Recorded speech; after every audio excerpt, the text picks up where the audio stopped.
Good morning, dear students. Welcome to this online lecture. I am Mr. Rahul Pawar. In today's lecture, we are going to study the practical filling of the PAN application form. In the previous few lectures, we have seen the meaning of PAN, meaning of PAN card. Then in the previous lecture, we have seen the usefulness or importance of using the PAN card. पाठीमागच्या लेक्चर्समध्ये आपण pan application form संदर्भातील 2 lectures घेतलेले आहेत.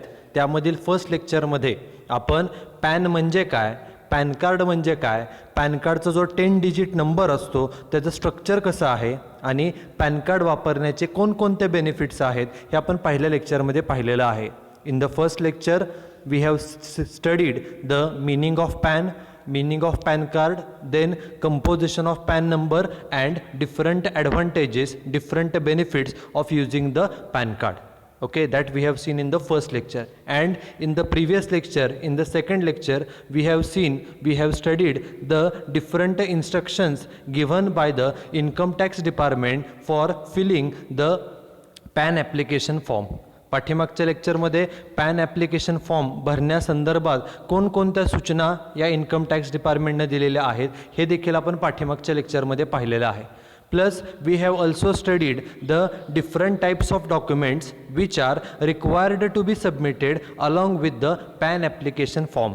हा जो काय आपण पॅन कार्डसाठी ॲप्लिकेशन करतो हे ॲप्लिकेशन करत असताना आपण डॉक्युमेंट्स कोणकोणते अटॅच करावे लागतात. मग त्यामध्ये आयडेंटिटी प्रूफ म्हणून कोणतं डॉक्युमेंट लागतं, ॲड्रेस प्रूफ म्हणून कोणतं डॉक्युमेंट लागतं आणि proof of date of birth जन्मचा पुरावा म्हणून कोणतं डॉक्युमेंट्स लागतात याची लिस्ट ही आपण प्रिव्हियस लेक्चरमध्ये पाहिलेली आहे.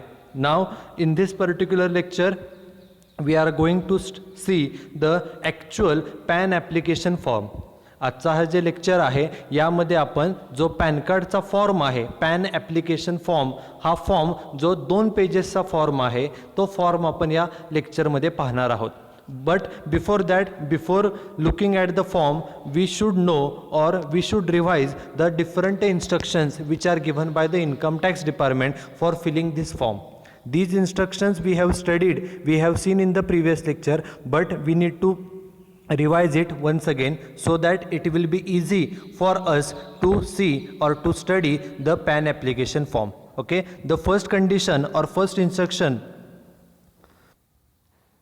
given is form to be filled legibly in block letters. जो आपण पॅन फॉर्म आता या लेक्चरमध्ये पाहणार आहोत तो जो पॅन फॉर्म आहे 2 पेजेसचा जो फॉर्म आहे तो फॉर्म हा ब्लॉक लेटर्समध्ये म्हणजेच कॅपिटल लेटर्समध्ये आपण लिहिणं हा गरजेचं आहे. ओके, दोन्ही पेजेस जे आहेत ते पूर्णपणे कॅपिटल लेटर्समध्ये हा फॉर्म फिलअप करायचा आहे, स्मॉल लेटर्समध्ये फॉर्म भरायचा नाही. Okay, only the thing is we have to write down the email I D as usual. Email I D जो असतो तो स्मॉल लेटर्समध्ये असतो, तो फक्त ईमेल आय डी स्मॉलमध्ये लिहा. Otherwise all the remaining details should be filled in block letters. Block letters means in capital letters. This is first. Second thing mentioned is and preferably in black ink. जो form fill up करायचा आहे normally we use blue pen for writing the forms, but the instruction given by income tax department is to write the details with the help of a black ink. Black ink काळ्या शाईच्या साह्यानं आपल्याला हा जो form आहे तो form भरायचा आहे. And third main part is form should be filled in English only. Okay, the application form is in English language and we have to fill all the details in it in a English language only. आपण त्यामध्ये तो जो फॉर्ममधील जी माहिती आहे ती फक्त आणि फक्त इंग्लिश लँग्वेजमध्येच लिहायची आहे. ही एक कंडिशन आहे. त्याच्या अगोदर सांगितलं आहे की फॉर्म फिलअप करताना ब्लॅक इंकचाच वापर केला पाहिजे आणि त्याच्या अगोदर सांगितलेलं आहे की form should be filled in a block letters. Block letters means in capital letters.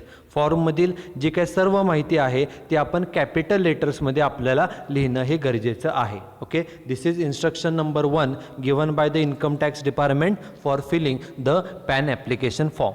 Now, the second condition given is each box wherever provided. Okay, while filling the PAN application form, wherever we are provided a box, then in that box we should write, it should contain only one character. जे आपण previous लेक्चरमध्ये सुद्धा पाहिलेलं आहे की आपल्याला माहिती भरण्यासाठी असे वेगवेगळे बॉक्स दिले जातात. ओके, त्या बॉक्समध्ये प्रत्येक बॉक्समध्ये एकच कॅरेक्टर आलं पाहिजे. ते कॅरेक्टर म्हणजे ते अक्षर असेल किंवा नंबर असेल किंवा ते एखादं साईन असेल. ओके, फॉर एक्झाम्पल एखाद्या व्यक्तीला जर स्वतःचं नाव त्यामध्ये लिहायचं असेल आणि त्या व्यक्तीचं नाव सपोज राज असं असेल तर पहिल्या बॉक्समध्ये आर येईल, दुसऱ्या बॉक्समध्ये ए येईल, तिसऱ्या बॉक्समध्ये थर्ड बॉक्समध्ये तो व्यक्ती जे असं नाव लिहिल. ओके, राज. ओके, आणि हे लिहिल्यानंतर leaving a blank box after each word. एक शब्द लिहून झाला, त्या व्यक्तीचं नाव लिहून झालं. आता त्याचं सपोज मिडल नेम लिहायचं असेल तर त्याच्यानंतर एक बॉक्स रिकामा ठेवा आणि नंतर जे काय आहे ते बाकीच्या बॉक्समध्ये माहिती फिलअप करायची आहे. Means after writing a word we should keep or we should leave a blank box. एक बॉक्स हा बॉक्स रिकामा ठेवला आहे बघा, तो बॉक्स रिकामा ठेवा, नंतर पुढची माहिती त्यामध्ये फिलअप करायची आहे. Okay, and this instruction is applicable for writing all the details. सर्व माहिती लिहित असताना आपल्याला बॉक्सेस दिलेले आहेत. ते बॉक्समध्ये लिहिताना प्रत्येक बॉक्समध्ये एकच कॅरेक्टर यावं, एकच शब्द, अक्षर असेल किंवा एखादं चिन्ह असेल किंवा एखादा नंबर असेल, एकच यावा एका बॉक्समध्ये एक. आणि एक अक्षर लिहून झाल्यानंतर एक आपण बॉक्स हा रिकामा ठेवणं गरजेचं आहे. This is instruction number 2. Then instruction number 3 is for the individual applicant. Individual means a human being. Human being includes both male, female, major and minor. Okay, आपण इंडिव्हिज्युअल व्यक्ती, आपण जे नैसर्गिक व्यक्ती आहोत, स्त्री असेल, पुरुष असेल, लहान व्यक्ती असेल किंवा मोठा व्यक्ती असेल, ह्या सर्वांना आपण इंडिव्हिज्युअल असं म्हणतो. ज्या वेळेला whenever any individual person is going to make an application for the PAN card, ज्या वेळेला एखादा व्यक्ती पॅन कार्डसाठी ॲप्लिकेशन करत असतो त्यावेळेला त्याच्यासाठीकडे काय गरजेचं आहे बघा. An individual applicant should affix means paste करणे, 2 recent color photographs with white background. This is important condition. For filling the PAN application form, the applicant needs to have 2 recent color photographs. किती photographs पाहिजेत? 2 photographs पाहिजेत. ते दोन्हीही colour photographs पाहिजेत आणि ते दोन्हीही रिसेंटचे फोटोग्राफ्स असणं गरजेचं आहे. तुम्ही जर एखादा जुना फोटो त्यावरती जर फॉर्मवरती लावला तर तोच फोटो हा स्कॅन केला जातो आणि तुमच्या पॅन कार्डवरती तो प्रिंट होणार आहे. त्यामुळे आणि हे जे पॅन कार्ड असतं, the PAN card issued by the income tax department is valid through out the life of the applicant. Applicant जोपर्यंत जिवंत आहे, एखाद्या व्यक्तीनं वयाच्या 20व्या 22व्या वर्षी जर पॅन कार्ड काढला असेल तर तो व्यक्ती जोपर्यंत जिवंत आहे तोपर्यंत ते पॅन कार्ड हे व्हॅलिड असतं आणि तोपर्यंत ते वापरलं जातं. त्यामुळे जो काही ज्या वेळेला तुम्ही पॅन कार्डसाठी ॲप्लिकेशन करणार आहात त्यावेळेला तुमचा जो रिसेंटचा लेटेस्टचा जो काही कलर फोटो आहे तोच फोटो तुम्ही त्या फॉर्मवरती पेस्ट करावा, चिटकवावा. ओके, एक आणि दोन्हीही फोटो हे सेम असावे. पॅन कार्डच्या ॲप्लिकेशनसाठी आपल्याला 2 फोटोंची आवश्यकता आहे. दोन्हीही फोटो हे एका वेळचे एक प्रकारचेच असावे, नाहीतर एक कलर फोटो आहे, एक ब्लॅक अँड व्हाईट फोटो आहे, एक आत्ताचा फोटो आहे, एक जुना फोटो आहे, असं चालत नाही. Both the photographs must be same. This is first. Second thing, both the photographs must be latest. Third, both the photographs must be colour photographs and with white background. त्या फोटोग्राफमध्ये तुमच्या पाठीमागचं जे काय बॅकग्राऊंड आहे ते व्हाईट असावं. White असेल तर ते जास्त ते क्लिअर येऊ शकतं. दुसरं बॅकग्राऊंड असेल तरीसुद्धा ते चालू शकतं, त्याचा काही जास्त फरक पडत नाही. आणि आपल्याला साईज किती सांगितली फोटोची? 3.5 centimetre into 2.5 centimetre. Actually this is I card size photo. आपल्याला आय कार्ड साईज फोटो हा गरजेचा असतो आणि फॉर्ममध्ये जे काही आपल्याला स्पेस दिलेली असते, जागा प्रोव्हाइड केलेली असते, ओके, फोटो चिटकवण्यासाठी, त्या आकारानं आपण फोटो जो आपला आहे तो कट करायचा, ॲडजस्ट करायचा आणि त्या जागेमध्येच तो पेस्ट करायचा असतो, चिटकवायचा असतो. ओके, आणि तो फोटो त्यांनी सांगितलं in the space provided on the form. जे काय जागा दिलेली आहे फॉर्ममध्ये 2 ठिकाणी फोटो चिटकवण्यासाठी त्या जागेमध्येच तो फोटो आपला कट करून हा पेस्ट करायचा आहे. पुढे सांगितलं आहे the photograph should not B stapled और क्लिप्ड टू द फॉर्म. फॉर्ममध्ये जो फोटोग्राफ आहे तो स्टेपल करायचा नाही किंवा त्याला कोणतीही क्लिप म्हणजे टाचणी वगैरे लावायची नाही. काही लोकांना सवय असते की फोटोग्राफ पेस्ट करण्यासाठी फेविकॉल किंवा एखादं काही नसेल तर ते स्टेपल करतात आणि फॉर्मला जमा करतात. ओके, फॉर्म सबमिट करतात, तर इन्कम टॅक्स डिपार्टमेंटचा रूल आहे की in the PAN application form the photograph should be pasted. Photograph हा पेस्ट केलेला असावा, चिटकवलेला असावा. फोटोग्राफला स्टेपल करू नये किंवा त्याला पिन वगैरे काही असं क्लिपिंग करू नये, पिन वगैरे लावू नये. आणि पुढे सांगितलं आहे the clarity of image on PAN card. मागाशी जे सांगितलं की जे पॅन कार्ड असतं, on the PAN card there is your photograph. Photograph is printed on your PAN card. आणि त्या पॅन कार्डवरचा जो फोटो आहे त्या फोटोची क्लॅरिटी कशावर डिपेंड आहे? It is depend on the quality and clarity of photograph affixed on the form.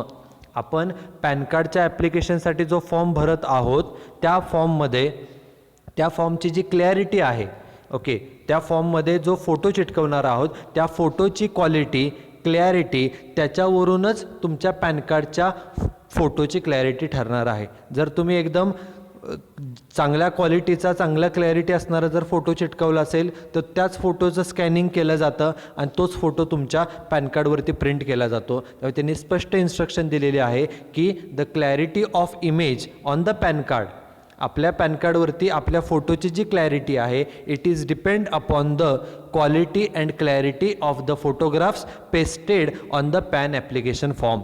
आपण pan कार्डचा जो काय फॉर्म आहे त्या फॉर्ममध्ये जे आपण फोटो चिटकवलेले आहेत त्या फोटोंची जी क्वालिटी किंवा जी क्लॅरिटी आहे याच्यावरतीच तुमच्या पॅन कार्डच्या फोटोची क्वालिटी किंवा क्लॅरिटी ही ठरणार आहे. This is instruction number 3 which is only for the individual applicant.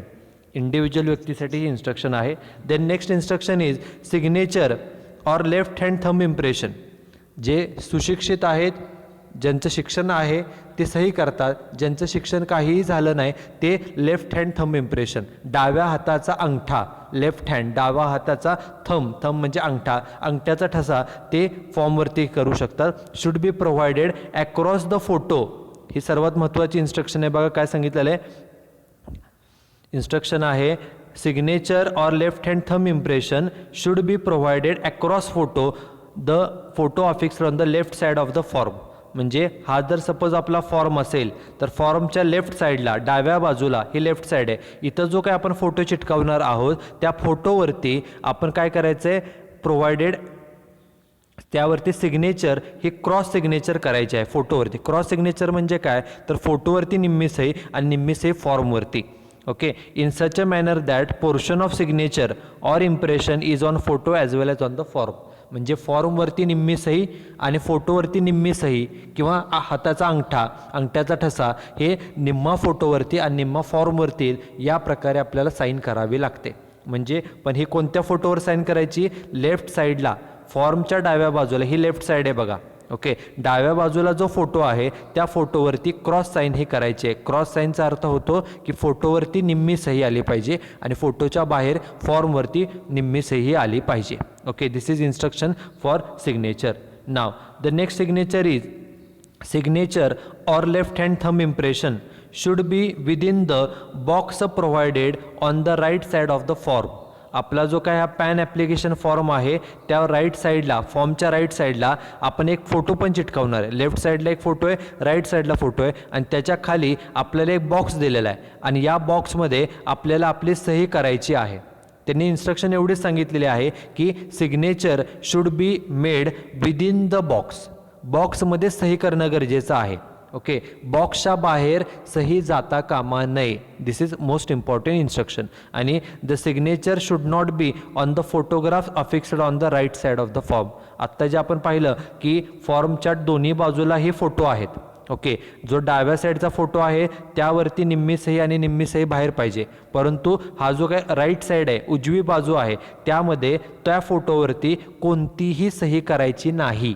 कारण की हा जो राईट साईडचा फोटो असतो त्याचं स्कॅनिंग केलं जातं, त्यामुळे तो फोटोवरती काहीही सही किंवा कुठलीही खून येता कामा नाही. बा काय सांगितले, if there is any mark on this photograph, जर त्या उजव्या फोटोग्राफवरती काही खून असेल, मार्क असेल, तर it hinders the clear visibility of the face of the applicant. तर त्यामुळे तो व्यक्तीचा चेहरा फोटोमध्ये नीट दिसू शकत नाही and the application will not be accepted. अशा सिच्युएशनमध्ये ते जे काय अर्ज आहे ॲप्लिकेशन आहे ते नामंजूर देखील केलं जाऊ शकतं. त्यामुळे फक्त जो लेफ्ट साईडचा फोटो आहे डाव्या बाजूचा त्यावरती फक्त निम्मी सही फॉर्मवरती आणि निम्मी सही ही फोटोवरती यावी. राईट साईडचा जो फोटो आहे त्याच्यावरती कुठलंही साईन येता कामा नये. This is 5th condition. Now the next condition is if any individual has made a thumb impression. जर थंब इम्प्रेशन जे व्यक्ती अशिक्षित आहेत ज्यांना सही करता येत नाही ते लेफ्ट हँडचा थंब इम्प्रेशन वापरतात and it should be attested by the magistrate or notary public officer or gazetted officer under its common seal and stamp. जर एखाद्या व्यक्तीला सही करता येत नसेल तर तो व्यक्ती डाव्या हाताचा अंगठाचं थंब इम्प्रेशन अंगठ्याचा ठसा हा त्या फॉर्मवरती उठवू शकतो. फक्त अशा सिच्युएशनमध्ये तो जो काही फॉर्मवरती ठसा उठवलेला आहे तो ठसासाठी ते एका नोटरी ऑफिसरकडून किंवा गॅजेटेड ऑफिसरकडून ते ठसा त्याच व्यक्तीचं आहे म्हणून त्यांचा सही शिक्का घेणं हे गरजेचं आहे. हे आपल्यासाठी कंडिशन काय लागू होत नाही. आपण एज्युकेटेड आहोत, आपल्याला सही करता येते, त्यामुळे ही इन्स्ट्रक्शन आपल्यासाठी नाही. Now the next and last condition which is given by the income tax department is while filling the form we have to mention certain information like AO code. AO means area code, area type, range code, AO number etc. of the jurisdiction assessing officer must be filled by the applicant. आपण ज्या भागामध्ये राहतो ज्या एरियामध्ये राहतो त्या एरियाला ज्युरिडिक्शनल assessing officer जे आहेत त्यांचा area code, area type, range code आणि AO नंबर या 4 माहिती आपल्याला स्वतः भराव्या लागतात. आणि ही माहिती these details can be obtained from the income tax office or pan centre. हे ॲक्च्युली आपल्याला माहीत असण्याची सुद्धा आवश्यकता नाही. आपण फॉर्म फिलअप केल्यानंतर डॉक्युमेंट जोडल्यानंतर त्या फॉर्म ज्या वेळेला आपण सबमिट करायला जाऊ तो इन्कम टॅक्स डिपार्टमेंटमध्ये सबमिट करू शकता. You can submit this form in the pan centre आणि त्या सेंटरवरती गेल्यानंतर आपण त्या व्यक्तींना पॅन सेंटरमधील जे कोण एम्प्लॉईज आहेत त्यांना विचारूनसुद्धा ही माहिती area code, area type, range code, AO number ही सर्व माहिती आपल्याला मिळू शकते. Okay. Even this information can be obtained from the websites of PAN service providers. आपण ज्या एरियामध्ये राहतो त्या एरियाचा कोड काय आहे, तो एरिया कोणत्या टाईपचा आहे, रेंज कोड काय, AO नंबर काय, ही सर्व माहिती आपण ह्या जे काय पॅन सर्व्हिसच्या वेबसाईट्स आहेत सर्व्हिस प्रोव्हायडर्सच्या, मग त्यामध्ये पहिली वेबसाईट आहे UTIITSL.com किंवा TINNSDL.com या वेबसाईटवरून सुद्धा माहिती तुम्ही मिळवू शकता. Otherwise direct pan form fill up केलेला फॉर्म विथ डॉक्युमेंट घेऊन आपण सबमिट करायला गेल्यानंतर तिथे देखील ती इन्फॉर्मेशन आपल्याला दिली जाते. आता ह्या जे इन्स्ट्रक्शन्स आहेत ह्या इन्स्ट्रक्शन्स आपल्याला फॉर्म फिलअप करण्यासाठीच्या आहेत. फॉर्म कसा भरावा यासाठीच आहेत. त्याचबरोबर काही कॉमन इन्फॉर्मेशन काय आहे पॅन ॲप्लिकेशनसाठी, जनरल इन्फॉर्मेशन काय गरजेची असते की हा जो काय पॅन फॉर्म आहे हा आपल्याला कुठे अवेलेबल होऊ शकतो, कुठून आपल्याला हा पॅन कार्डचा फॉर्म मिळू शकतो. बघा तर applicant may obtain application form of pan आणि हा फॉर्म पॅनचा हा नंबर आहे. हा जो काय पॅन ॲप्लिकेशन फॉर्म आपण पाहणार आहोत त्याचा हा नंबर आहे फॉर्म 49A. हा फॉर्मचा नंबर आहे. It can be obtained from any IT pan service centre or from the PAN centers managed by NSDL or any other stationery vendor providing such form, or this can be downloaded from income tax department websites. Websites are also given in this particular slide.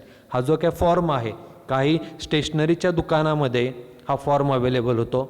हा income tax डिपार्टमेंटमधून तुम्ही घेऊ शकता. जे pan centres आहेत pan service centres तिथून तुम्हाला हा form उपलब्ध आहे. किंवा सर्वात सोपा ऑप्शन म्हणजे आपण इन्कम टॅक्स डिपार्टमेंटची वेबसाईट दिलेली आहे, आपल्याला NSDLची वेबसाईट दिलेली आहे. या वेबसाईटवरती जाऊन आपण हा फॉर्म PDF फॉर्ममध्ये असतो, PDF फॉर्ममध्ये हा फॉर्म आपण त्यामधून डाउनलोड करून त्याची प्रिंट फ्री ऑफ कॉस्ट हे काढू शकतो.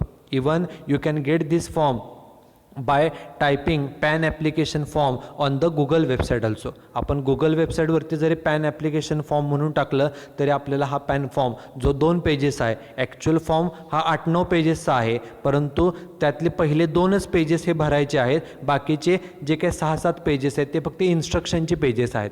ते जे आपल्याला काय आवश्यकता नाही, फक्त हा फॉर्म हा 2 पेजेसचा आहे आणि it can be downloaded from the income tax website from NSDL website at a free of cost. This is first.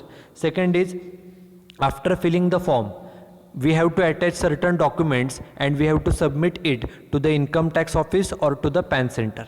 While depositing this form, we have to pay certain fees.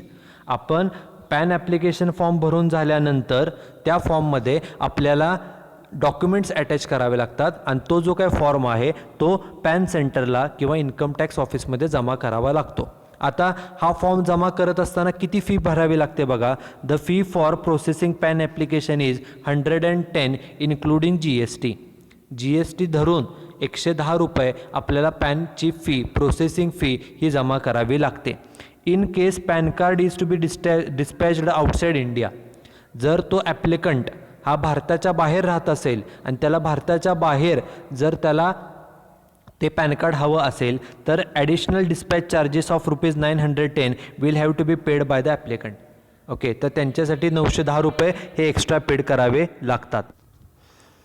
Okay, this instruction is for those who live outside India. आपल्यासाठी instruction नाही आहे, आपल्याला फक्त pan application form fill up करत असताना, submit करत असताना फक्त 110 रुपये फी ही पेड करावी लागते. हे जर आपण स्वतः फॉर्म फिलअप केला, स्वतः डॉक्युमेंट अटॅच केले, स्वतः पॅन सेंटरमध्ये जमा करण्यासाठी गेलो तर 110 रुपये फी आहे. काही जणं एजंट जे असतात, ओके, ते आपल्याकडून आपले डॉक्युमेंट्स मागवून घेतात, फोटो मागवून घेतात, स्वतः फॉर्म भरतात. फॉर्म भरणं हे फक्त एक 5 ते 10 मिनटाचं काम आहे. आपण जो फॉर्म आहे तो आता पुढे लगेच आता पाहणारच आहोत. हा फॉर्म भरण्यासाठी you hardly have to spend only 10 minutes. 10 मिनटामध्ये हा फॉर्म भरता येतो. डॉक्युमेंट अटॅच करायचे म्हटलं तर ज्या व्यक्तीकडे पॅन कार्ड आहे आणि त्या पॅन कार्डवरती जर त्याचा ॲड्रेस, त्याची डेट ऑफ बर्थ ही जर क्लिअर असेल तर within 10 minutes you can fill up the form. You have to attach the copy of your Aadhaar card. Aadhaar कार्डची एक सेल्फ अटेस्टेड किंवा ट्रू कॉपी केलेली झेरॉक्स त्याला जोडायची आणि ते जाऊन फक्त त्या पॅन ऑफिसमध्ये जमा करायचं आहे. ओके, तिथंच जमा करताना फक्त 110 रुपये फी पेड करावी लागेल. पण हेच जर तुम्ही एजंट थ्रू केलं, एखाद्या ऑफिस थ्रू दुसऱ्या केलं तर ते तुमच्याकडून 200 रुपये किंवा 300 रुपये फी चार्ज करतात. प्रोसेसिंग फी, ॲक्च्युअल फी फक्त 110 रुपये आहे. ओके, नाव द नेक्स्ट भाग काय सांगितलेलं आहे. Next is those already allotted a 10 digit alpha numeric pan शाल नॉट अप्लाय अगेन. ओके, ज्या व्यक्तीला ऑलरेडी पॅन नंबर दिलेला आहे, ज्या व्यक्तीला ऑलरेडी पॅन कार्ड इश्यू केलेलं आहे, त्या व्यक्तीने पुन्हा पॅन कार्डसाठी अर्ज करू नये. As having or using more than 1 pan is illegal. आपल्या देशामध्ये किंवा सर्व देशांमध्ये एकापेक्षा जास्त पॅन कार्ड वापरणं हे कायद्यानं गुन्हा मानलं जातं, ते इल्लिगल आहे. However request for a new pan card with same pan number or changes or correction in PAN card can be made by filling up request for new PAN card or and changes or correction in the PAN data. आपण जर समजा आपलं pan card हरवलं असेल, okay, तर त्याच नंबरचं नवीन pan card मिळावं यासाठी आपण ॲप्लिकेशन करू शकतो. जर एखाद्या व्यक्तीचं पॅन कार्ड आहे परंतु त्यामधील काही माहितीमध्ये करेक्शन करून घ्यायची असेल, एखाद्या व्यक्तीचं नावामध्ये बदल झालेला आहे, okay, we know that after marriage the name of female is changed. Okay, so she can make an application to the income tax department regarding change in the details of the PAN card. अशा सिच्युएशनमध्ये जर काय माहितीमध्ये बदल झाला असेल तर ती माहिती करेक्ट करण्यासाठी तुम्ही ॲप्लिकेशन करू शकता. परंतु एक ऑलरेडी पॅन कार्ड तुमच्याकडे आहे, ओके, आणि दुसऱ्या नंबरचं दुसरं तुम्हाला पॅन कार्ड अजून हवं असेल तर ते मिळत नाही. त्याच नंबरचं पॅन कार्ड तुम्हाला मिळू शकतं जर ते हरवलं असेल तर, किंवा जर पॅनच्या डिटेल्समध्ये माहितीमध्ये काय बदल झाला असेल तर तुम्ही नवीन पॅन कार्ड सेम नंबरचं हे तुम्ही ॲप्लिकेशन करून ते मागवू शकता. फक्त तुमचा नंबर हा तोच राहणार आहे. आणि पुढे काय सांगितलं बघा, form available from any source. The cost of application and processing fee is same as in case of form 49A. त्यासाठी सुद्धा तुम्हाला नवीन पॅन कार्ड हवं आहे, जुनं पॅन कार्ड हरवलं आहे, नवीन पॅन कार्ड त्याच नंबरचं मिळेल, फीसुद्धा तेवढीच 110 रुपये. जर समजा तुम्ही पॅन कार्ड आहे परंतु त्यामध्ये काय ॲड्रेस बदलला आहे, त्यामध्ये नेम चेंज झाला असेल तर नवीन नावावरून तुम्हाला नवीन पॅन कार्ड हे मिळू शकतं. ओके, फक्त तुम्हाला पुन्हा 110 रुपये फी ही पेड करावी लागेल. आणि पुढं काय सांगितलं लास्ट बघा, लास्ट आहे ते म्हणजे applicant will receive acknowledgement. Acknowledgement means receipt. तुम्ही फॉर्म जमा केल्यानंतर तुम्हाला एक रिसिट मिळेल containing a unique number on acceptance of this form.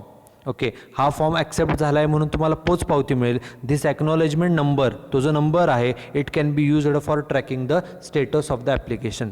आपल्या ॲप्लिकेशनचं स्टेटस काय आहे, ते कोणत्या स्टेजपर्यंत आहे, हे आपण त्या ट्रॅकिंग नंबरवरून, ॲक्नॉलेजमेंट नंबरवरून त्याचं ट्रॅकिंग करू शकतो. These are the common instruction. नाव this is the actual form. Actually it is not visible.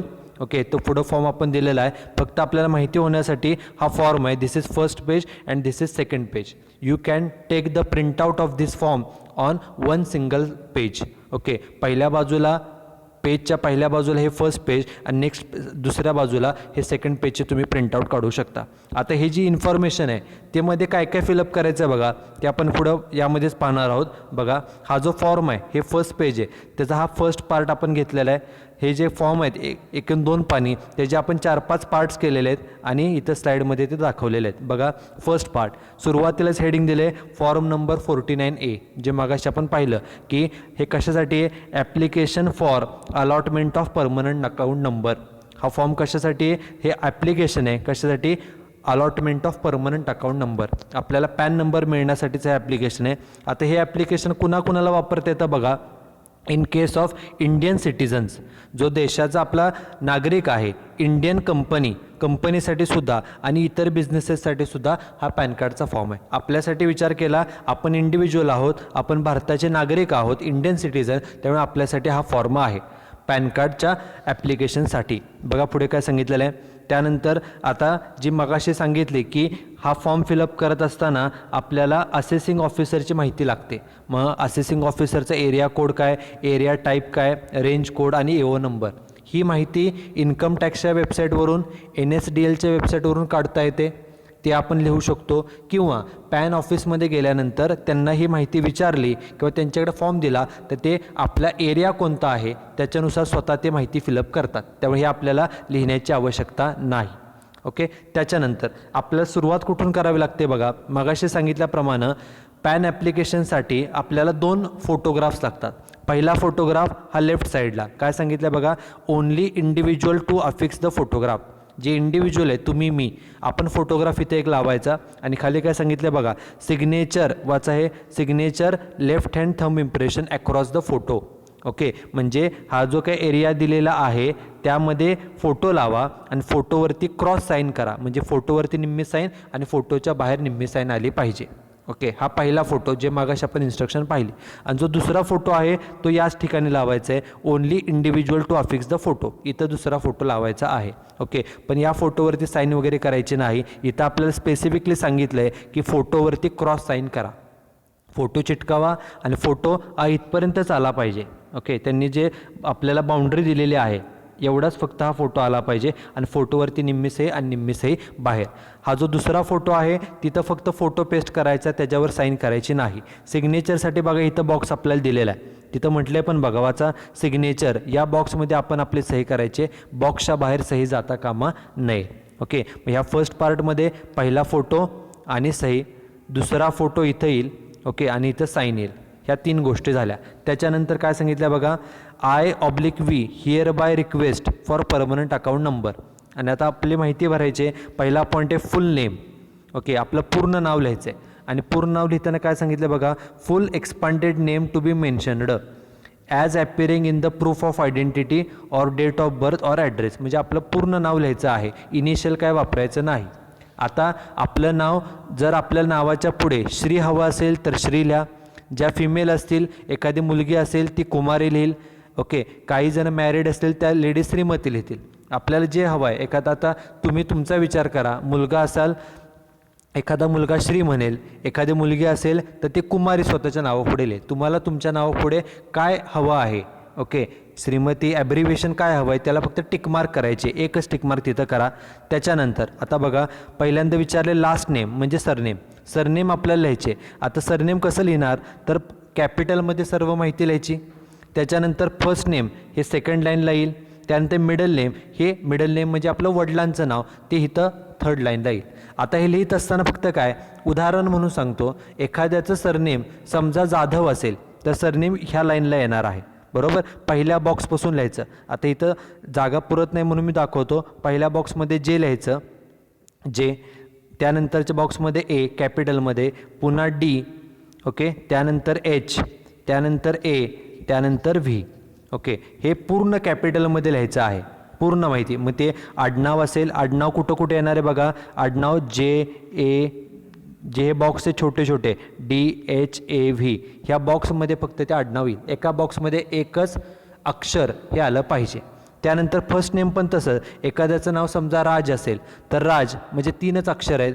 पहिल्या बॉक्समध्ये आर येईल कॅपिटलमध्ये, दुसऱ्या बॉक्समध्ये ए येईल, तिसऱ्या बॉक्समध्ये जे येईल. हे कुठे येणार, इथं आर, इथे सेकंड आणि थर्ड. इथं जागा स्पेस कमी आहे, ते फक्त इथं कॅपिटलमध्ये लिहिणं गरजेचं आहे. त्यानंतर मिडल नेम, समजा त्या व्यक्तीचं मिडल नेम सपोज मोहन असेल उदाहरणार्थ, तर मोहन म्हणजे 5 अक्षरं ह्या पहिल्या 5 बॉक्समध्ये लिहायची. एम कॅपिटल, ओ, एच, ए आणि एन. जे काही मिडल नेम तुमचं असेल ते त्या सेकंड बॉक्समध्ये थर्ड लाईनला तिथे मिडल नेम समोर आलं लिहिलं पाहिजे. ओके, हे झालं फर्स्ट इन्फॉर्मेशन. त्यानंतर त्याच्या पुढे अजून काय, सेकंड महत्त्वाचं आहे, abbreviation of the above name. आपलं जे नाव आहे त्याचं ॲब्रिव्हिएशन आपल्याला as you would like to be printed on PAN card.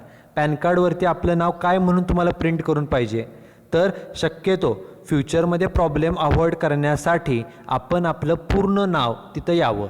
मग ते लिहिताना कसं लिहायचं, मगाशी जे उदाहरण घेतलं, आता हे लिहिताना पहिल्या बॉक्सपासून लिहायचं. समजा एखाद्याला जाधव नाव आहे तर जे ए, पुढच्या बॉक्समध्ये ए, डी एच ए व्ही. आडनाव लिहिल्यानंतर एक शब्द आपला पूर्ण झाला. आता नाव लिहायचं आहे तर एक बॉक्स रिकामा ठेवायचा, पुढे नाव, नाव काय, सपोज राज म्हणून आर ए जे. नाव लिहून झालं, एक शब्द पूर्ण झाला, एक बॉक्स रिकामा ठेवा आणि पुन्हा मिडल नेम लिहा. एखाद्याला वाटलं समजा मला फक्त नाव असं पाहिजे, जे ए डी हे कॅपिटलमध्येच लिहायचं आहे पूर्ण जाधव, आणि सपोज नाव नको आहे त्याला, फक्त आर पाहिजे, आर आणि मिडल नेम जे आहे त्यामधलं एम, तुम्ही तसंही लिहू शकता, जाधव आर एम. समजा त्या व्यक्तीचं नाव जाधव राजमोहन असं होतं, आडनाव लिहिलं राजेशपैकी आर त्याला पाहिजे आणि मिडल नेमपैकी एम पाहिजे, तसंही तुम्ही तिथं लिहू शकता. आपल्याला इथं काय पाहिजे की पॅन कार्डवरती तुम्हाला तुमचं नाव कशा पद्धतीनं लिहून हवं आहे ते इथं आपल्याला मेन्शन करायचं आहे. ओके, फक्त लिहित असताना शक्यतो पूर्ण नाव लिहिलं हे जास्त आपल्याला बेटर पडतं. जाधव, त्यानंतर स्पेस, किंवा तुम्ही उलटं पण लिहू शकता, अगोदर नाव, परत मिडल नेम, पुन्हा सरनेम. ओके, असं देखील तुम्हाला प्रिंट करून काय हवं आहे त्याप्रमाणे तुम्ही तिथे ते लिहायचं आहे. This is second. Third name आहे, have you been ever known by any other name. या नावाव्यतिरिक्त तुमचं दुसरं कोणतं नाव आहे का. आपलं एकच नाव असतं, त्यामुळे सर्वांनी इथं नोला टिक करायचं आहे. नोला टिक केलं आणि पुढे म्हणतात जर येस असेल तुमचं आणि कोणतं नाव असेल तर ही इन्फॉर्मेशन भरायची. ही आपल्याला लागत नाही कारण आपलं रेकॉर्डला एकच नाव असतं, त्यामुळे नोला टिक करा. त्यानंतर चौथा पॉईंट आहे जेंडर. जे मुलांनी मेलला टिक करा, मुलींनी फिमेलला टिक करा. एकच टिक होईल, मुलं मेलला करतील, मुलगी असेल तर ती फिमेलला टिक करेल. त्यानंतर फिफ्थ पॉईंट आहे डेट ऑफ बर्थ, म्हणजे आपली जन्मतारीख. आता जन्मतारीख कशी पाहिजे, डे म्हणजे तारीख, मंथ म्हणजे महिना आणि इयर. म्हणजे एखाद्याची समजा तारीख 9 ऑक्टोबर असेल तर डेमध्ये तो काय लिहिल, डेमध्ये 09, बरोबर. मंथ ऑक्टोबर आहे म्हणजे 10वा महिना, आणि वर्ष जर काय असेल समजा उदाहरणार्थ 2003 आहे तर 2003. ओके, जे डेट आहे, डे, तारीख, महिना आणि वर्ष, या प्रकारे ती इन्फॉर्मेशन ही फिलअप करायची आहे. त्यानंतर 6वा पार्ट आहे डिटेल्स ऑफ पेरेंट्स. आपण आपल्या पालकांची माहिती भरायची आणि पहिल्यांदा कोणाचं नाव, फादर्स नेम, आपल्या वडिलांचं नाव, आणि पुढे सांगितलं आहे even married woman should fill father's name. सर्वांनी वडिलांचं नाव लिहायचं आहे, वडिलांचं नाव. आता वडिलांचं नाव कसं येईल तर बघा, पहिल्यांदा त्यांचं आडनाव, सरनेम आणि तुमचं सरनेम सेमच असणार आहे. सरनेम लिहा, कॅपिटलमध्येच लिहायचं. त्याच्यानंतर फर्स्ट नेम. आता आपण कुणाचं नाव लिहितोय, वडिलांचं. मग वडिलांचं नाव काय, ते वडिलांचं नाव ह्या बॉक्समध्ये लिहा सरळ, वडिलांचं नाव. आता मिडल नेम, आपण हे वडिलांचं नाव लिहितोय बघा, वडिलांचं. मग वडिलांचं मिडल नेम काय सांगा, काय येईल, वडिलांचं मिडल नेम म्हणजे वडिलांच्या वडिलांचं. ओके, म्हणजे थोडक्यात तिथं आजोबांचं नाव येणार आहे. जसं तुमचं नाव असतं, तुमचं नाव, त्याच्यानंतर मिडल नेम म्हणजे तुमचे वडील आणि आडनाव असं आपण लिहितो, तसं इथं आपण वडिलांचं नाव लिहितोय. मग वडिलांसाठी त्यांचं मिडल नेम म्हणजे त्यांच्या वडिलांचं नाव, बरोबर. म्हणजे वडिलांच्या वडिलांचं नाव हे मिडल नेममध्ये इथं लिहिणं गरजेचं आहे. ओके, हा झाला .6. ही सर्व माहिती लिहिताना कॅपिटलमध्येच लिहायचे, स्मॉलमध्ये लिहायचं नाही. पुढे सांगितलं आहे मदर्स नेम, आईचं नाव, आणि पुढे कंसात म्हणले ऑप्शनल आहे, लिहिलं तरी चालेल नाही लिहिलं तरी चालेल. ओके, आपण लिहूया लास्ट नेम, आईचं आडनाव, आईचं आडनाव आणि तुमचं आडनाव सेमच आहे. पुढे फर्स्ट नेम, आईचं नाव, आईचं नाव जे असेल तेच लिहा कॅपिटलमध्येच. आता मिडल नेम, आईचं मिडल नेम, जसं तुमचं मिडल नेममध्ये तुम्ही तुमचे वडील येतात तसं आईच्या नावामध्ये देखील कोण येतं तर आईचे मिस्टर म्हणजे तुमचे वडीलच. जसं तुमच्या नावामध्ये मिडल नेम हे तुमचे वडील असतात तसं आईसाठी त्यांचे हजबंड म्हणजे तुमचे वडील हेच मिडल नेममध्ये येतं. ओके, ती इन्फॉर्मेशन तिथे लिहायची आहे. आणि पुढं आपल्याला विचारलं आहे select the name of either mother or father which you would like to be printed on PAN card. PAN कार्डवरती आईचं नाव पाहिजे का वडिलांचं? वडिलांचं पाहिजे असेल तर फादर्स नेमला टिक करा, आईचं हवं असेल तर मदर्स नेमला टिक केलं जातं. ओके, आणि जर आपण काहीच टिक केलं नाही तर त्यांनी सांगितले in case no option is selected PAN card will be issued with father's name, तर वडिलांचं नाव तिथं टाईप केलं जातं. Okay, this is point number 6. नाव पॉईंट नंबर 7 इज ॲड्रेस. तुमचा पहिल्यांदा रेसिडेन्शियल ॲड्रेस, तुमचा जो पत्ता आहे तो पत्ता पहिल्यांदा इथे मेन्शन करायचा आहे. आता पत्ता लिहित असताना आता इथे कॉलम्स त्यांनी भरपूर दिलेत. पहिला आहे फ्लॅट नंबर, रूम नंबर किंवा ब्लॉक नंबर, त्यानंतर बिल्डिंगचं नाव किंवा गावाचं नाव. आता तुम्ही गावात राहत असाल तर गावाचं नाव टाका इथे. त्यानंतर रोड, स्ट्रीट किंवा पोस्ट ऑफिस कुठलं आहे ते लिहा. ओके, किंवा सब डिव्हिजन एरिया कोणता येतो किंवा शहराचं नाव, आणि शेवटी तुमचं स्टेट लिहायचं आहे. आता जरी ही इन्फॉर्मेशन भरपूर वाटत असली तरी फक्त तुमचा जो ॲड्रेस आहे तो फक्त यामध्ये व्यवस्थित सिक्वेन्सप्रमाणे खाली तो यावा. कदाचित एखादं लाईन ब्लँक राहील, पहिली लाईन ब्लँक राहू शकते, शेवटची लाईन ब्लँक राहू शकते. फक्त तुमचा जो पत्ता आहे, ज्या सिक्वेन्सनं पत्ता आहे त्या सिक्वेन्सनं फक्त तो इथं बसला पाहिजे. ओके, मग एखाद्याचा घर नंबर असेल तर तो आपण रूम नंबर म्हणून दाखवू शकतो. एखाद्याच्या घराला नाव असेल घराला तर ते आपण नेम ऑफ प्रिमायसेस बिल्डिंगचं नाव म्हणून दाखवू शकतो. एखादा गावात राहत असेल तो डायरेक्ट तो व्हिलेजचं नाव ह्यामध्ये सुद्धा लिहू शकतो. एखादा पत्त्यामध्ये समजा एखादा एरिया असेल तर तो एरिया इथं आहे बघा, एरिया तो इथे लिहू शकतो. जर एरिया नसेल तर तो तालुकासुद्धा इथे मेन्शन करू शकतो. सिटी इथं मेन्शन करा किंवा गावाचं नाव किंवा शहराचं नाव तुम्ही मेन्शन करू शकता. ओके, पुढे सिथं स्टेट लिहिताना महाराष्ट्र कॅपिटलमध्ये, कंट्री नेम इंडिया कॅपिटलमध्ये, आणि तुमचा जो काही 6 अंकी पिनकोड आहे, ॲक्च्युली इथं जर पाहिलं तर 7 बॉक्स दिलेले आहेत. आपला पिनकोड हा 6 अंकी असतो, तो 6 अंकी पिनकोड इथे मेन्शन करणं गरजेचं आहे. जो तुमचा ॲड्रेस आहे तो फक्त इथं पूर्णपणे यावा. त्यानंतर 8वा पॉईंट ऑफिस ॲड्रेस. आता तुम्ही तुमचा विचार करा, तुम्ही कुठे जॉब करत नाही त्यामुळे ऑफिस ॲड्रेस देण्याची काही गरज नाही. त्यानंतर पॉईंट नंबर 8 आहे ॲड्रेस फॉर कम्युनिकेशन. कोणत्या पत्त्यावरती तुम्हाला पॅन कार्ड हवं आहे, ऑफिसच्या पत्त्यावर का रेसिडेन्स? आपण ऑफिसचा पत्ता लिहिलाच नाही तेव्हा रेसिडेन्सला टिक करा. तुमच्या ह्या रेसिडेन्सचा जो पत्ता तुम्ही इथं दिलेला आहे त्या पत्त्यावरती तुमचं पॅन कार्ड येईल. त्यानंतर 9वा पॉईंट आहे टेलिफोन नंबर आणि ईमेल आय डी. आपला टेलिफोन नंबर किंवा मोबाईल नंबर, टेलिफोन म्हणजे मोबाईल नंबर इथं लिहायचा. 10 अंकी काय असेल तो एरिया. आता मोबाईल नंबर असल्यामुळे STD कोड काही येणार नाही. आता कंट्री कोड हा सर्वात महत्त्वाचा, आपल्या देशाचा हा लिहून ठेवा. कंट्री कोड आहे +91. आपण कोणत्याही मोबाईलमध्ये तुम्ही तुमच्या मोबाईलमध्ये सेव्ह केलेला कुणाचाही नंबर बघा, त्याच्या अगोदर नंबरच्या अगोदर +91 असतं. +91 लिहा किंवा पहिला ब्लॉक रिकामा ठेवून तिथं फक्त 91 पुढे दुसऱ्या आणि तिसऱ्यामध्ये 91 लिहिलं तरी चालू शकतं. हा आपल्या देशाचा कोड आहे. कोणत्याही मोबाईल नंबरच्या अगोदर आपला मोबाईल नंबर 10 अंकी असतो, त्याच्या अगोदर +91 हा नंबर असतो, तो आपल्या देशाचा कोड आहे. आणि पुढे ईमेल आय डी जो आहे ॲप्लिकंटचा, अर्जदाराचा ईमेल आय डी हा आपण स्मॉलमध्ये लिहितो, बरोबर, तो तेवढा स्मॉलमध्ये लिहायला परमिशन आहे. त्यानंतर पॉईंट नंबर 10 आहे स्टेटस ऑफ ॲप्लिकंट. आपण कोण आहोत? आपण कंपनी आहोत, इंडिव्हिज्युअल आहोत, HUF का काय? तर आपण इंडिव्हिज्युअल आहे, त्यामुळे इंडिव्हिज्युअलला फक्त टिकमार्क करायची आहे. आपण इंडिव्हिज्युअल, आपण आपला फक्त फॉर्म भरतोय. ओके, त्यानंतर पॉईंट नंबर 11 आहे रजिस्ट्रेशन नंबर. हा कुणासाठी? कंपनी, पार्टनरशिप फर्म, हा आपल्यासाठी नाही, त्यामुळे तो ब्लँक ठेवा. त्यानंतर पॉईंट नंबर 12 आहे in case person who is required to code Aadhaar number.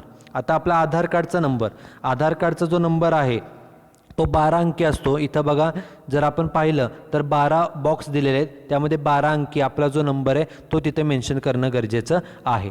Okay, त्यानंतर जर आधार नंबर नसेल जर त्याचं पावती असेल तर एनरोलमेंट नंबर लिहा. एनरोलमेंट नंबरची गरज नाही, आपल्या सर्वांकडे आधार नंबर असतो, त्यामुळे आधार नंबर जो आपला 12 अंकी तो तिथे मेन्शन करा.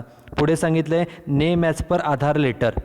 आपल्या आधार कार्डावरती आपलं नाव जसं लिहिलेलं आहे तसं नाव इथे मेन्शन करायचं आहे, आपलं जसं नाव आहे तसं. मग त्यामध्ये तुम्ही आडनावाचं वगैरे असेल एक बॉक्स रिकामा ठेवा, परत नाव लिहा, एक बॉक्स रिकामा ठेवून परत मिडल नेम लिहिलं तरी चालेल. ते लिहिताना सुद्धा ते कॅपिटलमध्येच. त्यानंतर पुढचा पॉईंट आहे सोर्स ऑफ इन्कम. तुम्हाला कोणत्या मार्गाने इन्कम मिळते. आता एखादा व्यक्ती जॉब करत असेल तर तो सॅलरीला टिक करेल, एखाद्याला हाऊस प्रॉपर्टीमधून असेल तर तो हाऊस प्रॉपर्टीला टिक करेल, एखाद्याला अदर सोर्समधून मिळत असेल तर तो त्याला टिक करेल. तुमचा विचार केला, तुम्ही अजून जॉब करत नाही त्यामुळे तुमचं इन्कम कोणतंही नाही, त्यामुळे शेवटचं ऑप्शन आहे बघा नो इन्कम. त्यामुळे तुम्ही नो इन्कमला टिक केलं तरी चालेल. समजा तुम्ही तुमच्या घरातल्या कुणाचं पॅन कार्ड काढत असाल, ते जर जॉब करत असतील तर त्यांना सॅलरीला टिक करायचे. तुम्ही जर समजा हाऊस प्रॉपर्टी पण त्यांच्या नावावर असेल तर हाऊस प्रॉपर्टीला टिक करू शकता. तुमचा विचार केला, तुम्ही जॉब करत नाही त्यामुळे नो इन्कम. त्यानंतर पुढचा आहे पॉईंट नंबर 14 रिप्रेझेंटेटिव्ह असेसी म्हणजे प्रतिनिधी. हे कुणासाठी आहे तर जर ॲप्लिकंटचं वय 18पेक्षा कमी असेल त्यांच्यासाठी रिप्रेझेंटेटिव्ह असेसी असतो. तुमच्या सर्वांचं वय 18पेक्षा जास्त आहे त्यामुळे हा पॉईंट नंबर 14 लिहिण्याची गरज नाही. त्यानंतर हा शेवटचा पार्ट आहे, last part, point number 15 document submitted as proof of identity, proof of address and proof of date of birth. आता तुमच्या सगळ्यांकडे आधार कार्ड आहे त्यामुळे एक फक्त आधार कार्डाची झेरॉक्स तुम्ही आयडेंटिटी प्रूफ, ॲड्रेस प्रूफ आणि डेट ऑफ बर्थचं प्रूफ म्हणून वापरू शकता. त्यामुळे इथं लिहायचं फक्त I have enclosed dot dot dot as a proof of identity. काय जोडले आपण आधार कार्ड, इथं कॅपिटलमध्ये लिहायचं आधार कार्ड. आधारचं स्पेलिंग AADHAR आधार कार्ड, कॅपिटलमध्ये CARD. आधार कार्डचा वापर हा प्रूफ ऑफ आयडेंटिटी म्हणून होतो म्हणून तिथं पण लिहा. त्यानंतर ॲड्रेस प्रूफ म्हणून ते पण तिथंच लिहा आणि डेट ऑफ बर्थला सुद्धा आधार कार्ड. ओके, तिन्ही ठिकाणी आधार कार्ड लिहा, हे आपण जोडलेलं आहे. आणि पुढे बॉक्स दिला आहे द ॲप्लिकंट. ओके, इथं आपण आपलं पूर्ण नाव लिहायचं आहे, आपलं पूर्ण नाव, अगोदर आडनाव कॅपिटलमध्ये, परत नाव आणि परत मिडल नेम. आणि पुढं काय सांगितलं आहे, नाव लिहिल्यानंतर इन द कॅपॅसिटी ऑफ, आपण आपला अर्ज स्वतः करतोय म्हणून इथं in the capacity of on, OWN, on असं म्हणा. Okay, in the capacity of on ते मेन्शन करा. आणि do declare that information provided is true. आपण असं डिक्लेअर करतोय की मी जाहीर करतो की मी जी वरती लिहिलेली इन्फॉर्मेशन आहे ती खरी. त्यानंतर फक्त प्लेस लिहा, तुम्ही ज्या ठिकाणावरून ॲप्लिकेशन करताय. ओके, ते प्लेस लिहा, ठिकाण लिहा तुमचं, इथं साईन करा किंवा डाव्या हाताचा अंगठा हे करा आणि पुढं डेट, ॲप्लिकेशनची तारीख, पहिल्यांदा डेट, महिना आणि इयर. ओके, हे तुम्हाला इथे मेन्शन करावं लागतं. हा फॉर्म आहे. ओके, आता नेक्स्ट लेक्चरला हा फॉर्म पाहिल्यानंतर नेक्स्ट लेक्चरला आपण एक्झाम्पल घेऊन एखादं एक्झाम्पल बघूया आणि त्याच्यावर फॉर्म कसा फिलअप केला जातो हे नेक्स्ट लेक्चरला आपण पाहणार आहोत. Okay, so that's it with today's lecture. Thank you very much.